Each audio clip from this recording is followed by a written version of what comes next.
जब हम धरती पर जीवन के बारे में सोचते हैं तो हमारे सामने पेड़ पौधे, जानवर, समुद्र की मछलियां और इंसानों की तस्वीरें उभरती हैं। लेकिन क्या आपने कभी सोचा है कि यह जीवन आखिर शुरू कैसे हुआ?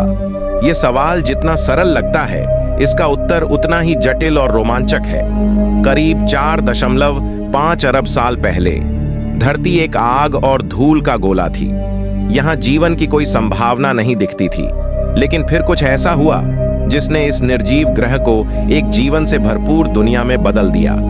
इस वीडियो में हम जानेंगे कि धरती पर जीवन की शुरुआत कैसे हुई और उस अनोखे सफर का हिस्सा बनेंगे जिसने हमें आज यहां तक पहुंचाया है। लगभग 4.5 अरब साल पहले जब हमारा सौर मंडल आकार ले रहा था, तब ग्रहों का निर्माण गैसों और धूल के विशाल बादलों से हुआ। इन्हीं बादलों से हमारा ग्रह पृथ्वी भी बना।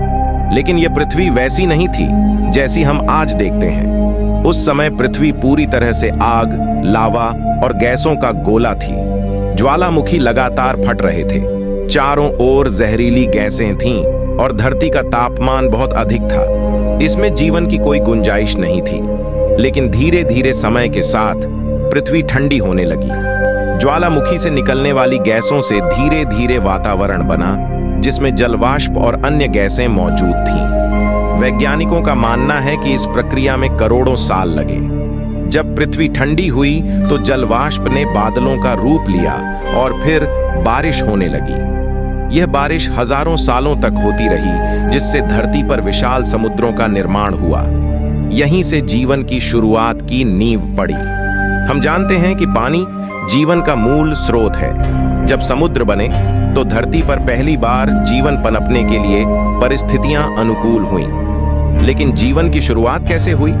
यह सवाल वैज्ञानिकों को आज भी रोमांचित करता है। अधिकतर वैज्ञानिक मानते हैं कि जीवन की शुरुआत सूक्ष्म जीवों से हुई थी। यह वह समय था जब पृथ्वी पर ऑक्सीजन की कमी थी, लेकिन फिर भी समुद्र की गहराई में कुछ ऐसा हो रहा था जो इतिहास बदलने वाला था। करीब 3.8 अरब साल पहले जब पृथ्वी पर विशाल समुद्रों का निर्माण हो चुका था, तब वैज्ञानिकों का मानना है कि समुद्र की गहराई में हाइड्रोथर्मल वेंट्स के पास जीवन के पहले संकेत मिले। ये हाइड्रोथर्मल वेंट्स समुद्र की गहराइयों में पाए जाने वाले गर्म पानी के स्रोत होते हैं, जहां से गर्म और खनिज समृद्ध पानी बाहर निकलता है। यह माना जाता है कि इन वेंट्स के आसपास पहली बार एकल कोशिकीय जीवाणु पनपे, जो धरती पर जीवन का पहला प्रमाण है। ये सूक्ष्म जीव पूरी तरह से अपने वातावरण पर निर्भर थे। वे ऑक्सीजन के बिना भी जीवित रह सकते थे और खनिजों और गर्मी से ऊर्जा प्राप्त करते थे। इन सूक्ष्म जीवों ने धरती पर जीवन की पहली कड़ी का निर्माण किया। ये प्राचीन जीवाणु बहुत साधारण थे, लेकिन इन्हीं से जीवन का पूरा सफर शुरू हुआ।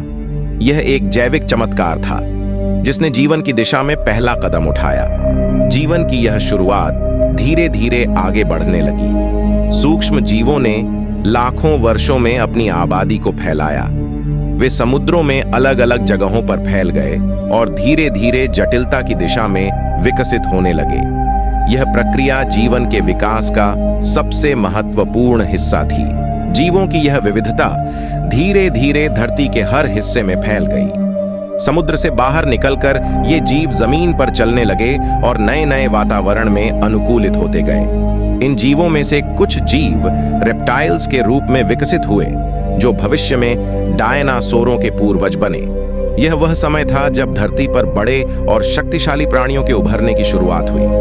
धरती पर जीवन की यह यात्रा एक अद्भुत कहानी है, लेकिन यह यहीं खत्म नहीं होती। जीवन की शुरुआत से लेकर डायनासोरों के जन्म तक की यह यात्रा और भी रोमांचक है। सूक्ष्म जीवों से लेकर विशालकाय सरीसृपों तक का यह सफर विज्ञान और प्रकृति के अद्भुत चमत्कारों से भरा हुआ है। लेकिन यहाँ एक बड़ा सवाल उठता है, आखिर कैसे छोटे छोटे जीवों से विशाल डायनासोरों का जन्म हुआ?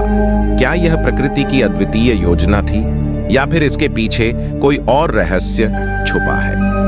अगले पार्ट में हम इसी रहस्य से पर्दा उठाएंगे और जानेंगे कि आखिर कैसे धरती पर डायनासोरों का जन्म हुआ, जिन्होंने करोड़ों सालों तक इस ग्रह पर राज किया। क्या वे भी किसी जैविक विकास का हिस्सा थे या फिर उनके उभरने के पीछे कोई विशेष कारण था? यह रहस्य आपको अगले पार्ट में जानने को मिलेगा, जहां हम डायनासोरों के जन्म की कहानी के साथ एक नए रोमांचक सफर पर निकलेंगे। वीडियो पसंद आई हो तो लाइक, शेयर और चैनल को सब्सक्राइब जरूर करें। और अगर नेक्स्ट पार्ट पर वीडियो चाहिए हो तो कमेंट बॉक्स में जरूर बताएं। धन्यवाद।